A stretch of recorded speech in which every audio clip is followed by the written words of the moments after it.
Now let us understand the difference between private company and public company. Private company, first point is minimum member is 2 and maximum member is 200.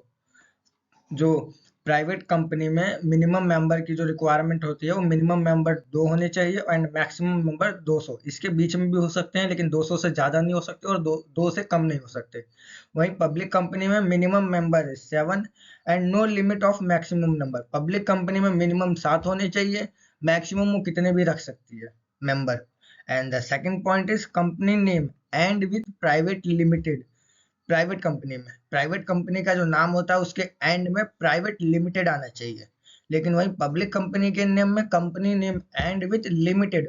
Company private company में company के अंत में private limited आता है, वही public company के अंत में केवल लिमिटेड आता है। ये सेकंड पॉइंट है। Third point is company registered paid with a paid up capital 1 lakh.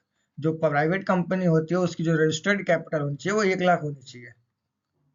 Minimum है, ये मिनिमम रिक्वायरमेंट है 1 लाख कैपिटल की। And public company must have a minimum paid up capital of 5 lakh. अगर कोई पब्लिक कंपनी है तो उसकी मिनिमम पेड अप कैपिटल जो होनी चाहिए वो 5 लाख होनी चाहिए, उससे कम नहीं हो सकती है, उससे ज्यादा हो सकती है। And fourth point is a private company can not issue share warrants. जो प्राइवेट कंपनी होती है वो शेयर वारंट्स इशू नहीं कर सकती, वहीं पब्लिक कंपनी जो होती है वो शेयर वारंट इशू कर सकती है। Fifth point is the right to transfer share is restricted. जो प्राइवेट कंपनी होती है वो अपने शेयर ट्रांसफर नहीं कर सकती है किसी को भी, वहीं पब्लिक कंपनी होती है the right to transfer of share is allowed. Public company को ये राइट होता है कि वो ट्रांसफर कर सकती है अपने share. And the six point is a private company can not accept deposit other than its share holder director and their relatives. जो प्राइवेट कंपनी होती है वो एक्सेप्ट नहीं कर सकते deposit other than. Now let us understand the difference between equity share and preference share. Equity share payment of equity dividend only after the payment of preference dividend. Equity shareholders को जो dividend दिया जाता है वो preference share dividend जो holders होते हैं उनको देने के बाद दिया जाता है। वहीं preference shareholders जो होते हैं उनको प्रायोरिटी दी जाती है, इक्विटी शेयर होल्डर से पहले डिविडेंड दिया जाता है। And second point is dividend rate are not fixed. जो इक्विटी शेयर होल्डर्स होते हैं उनका डिविडेंड रेट फिक्स नहीं होता, वहीं प्रेफरेंस शेयर होल्डर्स जो होते हैं उनका डिविडेंड रेट आर फिक्स होता है। आपका 10%, 12%, 11%, जो भी प्रेफरेंस शेयर होल्डर्स का जो रेट होता है वो फिक्स होता है कि हर साल उसी रेट से दिया जाएगा। And arrear of dividend are not payable in any case. जो इक्विटी शेयर होल्डर्स होता है उनका जो भी एरियर होता है, जैसे किसी साल कंपनी ने लॉस किया है तो उस साल उनको नहीं दिया जाएगा डिविडेंड, एंड नेक्स्ट ईयर जो डिविडेंड दिया जाएगा तो इस साल का कोई डिविडेंड नहीं दिया जाएगा, अगले साल का डिविडेंड दिया जाएगा।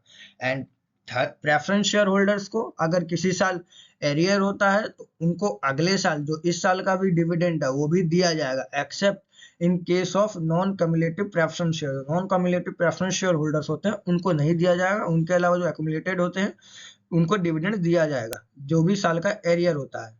And equity shares it can not B convertible. Equity shares जो होते हैं उनको कन्वर्ट नहीं किया जा सकता है, वहीं प्रेफरेंस शेयर को कन्वर्ट कर सकते हैं, it may be convertible. Fifth point is equity share. Equity share है वोटिंग राइट। जो इक्विटी शेयर होल्डर्स होते हैं उनको वोटिंग राइट दिया जाता है कि वो कंपनी में वोट कर सकते हैं, वहीं प्रेफरेंस शेयर होल्डर को कोई वोट राइट नहीं दिया जाता। Preference shares have no any voting right, उनको कोई भी वोटिंग राइट नहीं दी जाती है। Six point is a company में be formed only with equity share. जो कंपनी होती है उसमें खाली इक्विटी शेयर होल्डर हो सकते हैं, प्रेफरेंस जीरो हो लेकिन इक्विटी शेयर होल्डर हो सकते हैं। बट वहीं प्रेफरेंस शेयर में a company can not have only preference share. Company के पास केवल प्रेफरेंस शेयर नहीं हो सकता है।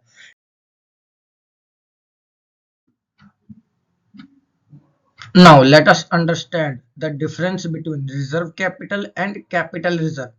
Reserve capital, first point is it is that portion of uncalled capital which can be called up only in the event of and for the purpose of winding up. Reserve capital जो होता है वो uncalled capital होता है।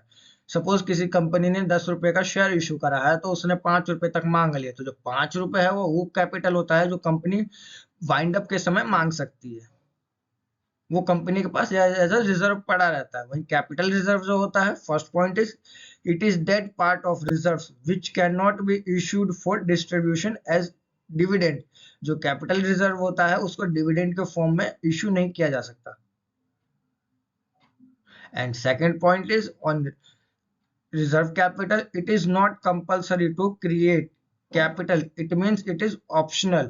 जो reserve capital होता है वो ऑप्शनल होता है, इसको क्रिएट करने के लिए कोई भी लॉ या पास नहीं करना होता। कैपिटल रिजर्व है, it must be created if the company earns the capital profit. अगर कंपनी ने कैपिटल प्रॉफिट अर्न किया है तो इसको कैपिटल रिजर्व बनाना पड़ेगा, इसे बनाना पड़ता है। And third point is on reserve capital, it is created out of uncalled capital. जैसे फर्स्ट पॉइंट पर है, ये जो कैपिटल होता है ये अनकॉल्ड कैपिटल का पार्ट होता है। रिजर्व कैपिटल जो होता है वो अनकॉल्ड होता है, जो पैसा शेयर होल्डर से मांगा नहीं गया है वो रिजर्व कैपिटल का पार्ट होता है। And capital reserve third point, it is created out of capital profit. जो भी कैपिटल प्रॉफिट होता है उसका जो प्रॉफिट बचता है उससे कैपिटल रिजर्व को क्रिएट करना होता है। वहीं आ जाओ fourth point is it can be used only in the event of winding up. Reserve capital जो जो पार्ट होता है उसको केवल वाइंड अप के समय ही यूज किया जा सकता है। And fourth point is on capital reserve, it can be used during the life time of the company. जो कैपिटल रिजर्व होता है उसको कंपनी कभी भी यूज कर सकती है अपने लाइफ टाइम में, क्योंकि वो कैपिटल प्रॉफिट का। Now let us understand the difference between authorized share capital and issued share capital. Authorized share capital, point number one, it is that amount which is stated in the memorandum of association as share capital। ये authorized share capital वो capital होती है जो MOA के अंदर registered करवाया जाता है। इसको रजिस्टर्ड कैपिटल भी कहा जाता है। जब कंपनी क्रिएट की जाती है तो वहाँ पर रजिस्टर्ड कराया जाता है कि इतनी कैपिटल होती है कंपनी की, ये वो कैपिटल होता है। Issued share capital, it refers to that part of authorized share capital which has been allotted for cash or for consideration other than cash। ये issued share capital authorized share capital का वो part होता है जो public को issue किया जाता है सब्सक्राइब करने के लिए, अदर देन कैश और cash in the form of cash. Cash के द्वारा कर सकते हैं या बिना कैश के द्वारा भी कर सकते हैं। एंड ऑथराइज शेयर कैपिटल जो होता है उसका सेकंड पॉइंट है स्टैंप ड्यूटी इज पेएबल। जो भी कंपनी कैपिटल वहां पे रजिस्टर्ड करवाती है उसका कंपनी को स्टैंप ड्यूटी पे किया जाता है। लेकिन वही इशूड कैपिटल में कोई भी कंपनी को स्टैंप ड्यूटी पे नहीं करना पड़ता है। कंपनी ने जो कैपिटल रजिस्टर करवा रखा है उसका कुछ पार्ट वो कंपनी इशू कर सकती है, या उतना तक रजिस्टर्ड जो करवा रखा है कंपनी ने उसको इशू कर सकती है पब्लिक को सब्सक्राइब करने के लिए इशूड शेयर कैपिटल में। And that third point is authorized share capital, it can be either more than or equal to issued capital। जो issued ये जो authorized share capital है ये issued share capital के बराबर भी हो सकता है, उससे ज्यादा भी हो सकता है। बट वही थर्ड पॉइंट है इशूड शेयर कैपिटल में it can never exceed the authorised capital. जो इशूड शेयर कैपिटल है वो कभी भी ऑथराइज्ड शेयर कैपिटल से ज्यादा नहीं हो सकता। ऑथराइज्ड शेयर कैपिटल वही कैपिटल होती है जो कंपनी मेमोरेंडम ऑफ एसोसिएशन यानी एमओए के अंदर रजिस्टर्ड करवाती है। जितना कंपनी ने रजिस्टर्ड करवा रखा है मैक्सिमम टू मैक्सिमम उतने तक ही कंपनी को इशू करने का राइट होता है, उससे ज्यादा इशू नहीं कर सकते, उससे कम इशू कर सकती है। And fourth point is authorised share capital. Now let us understand what is sweet equity share।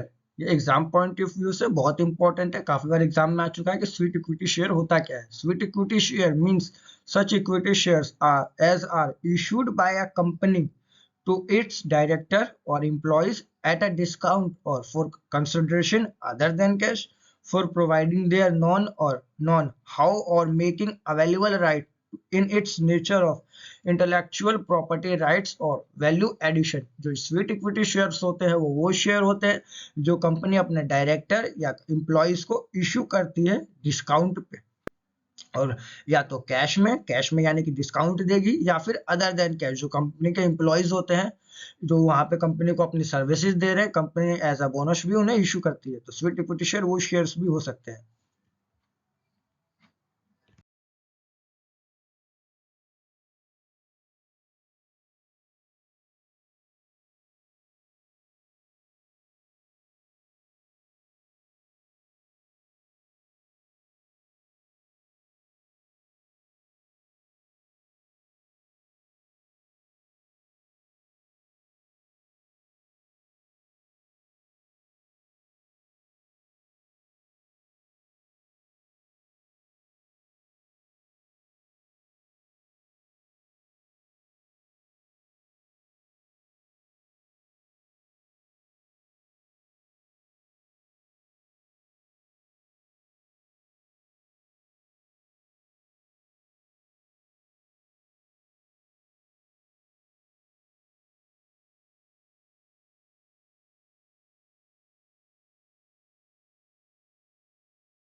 Thank you for watching. This is part 2. Please watch part 1, 2, 3, and 4 respectively.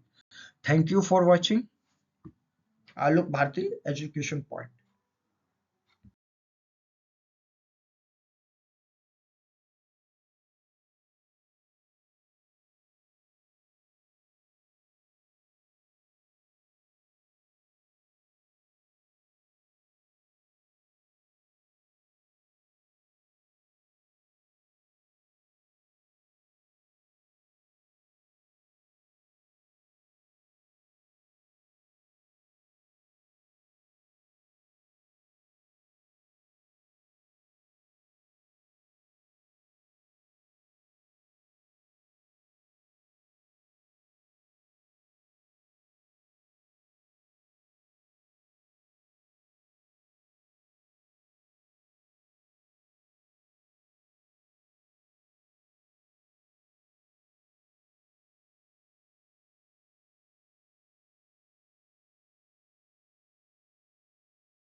Thank you for watching.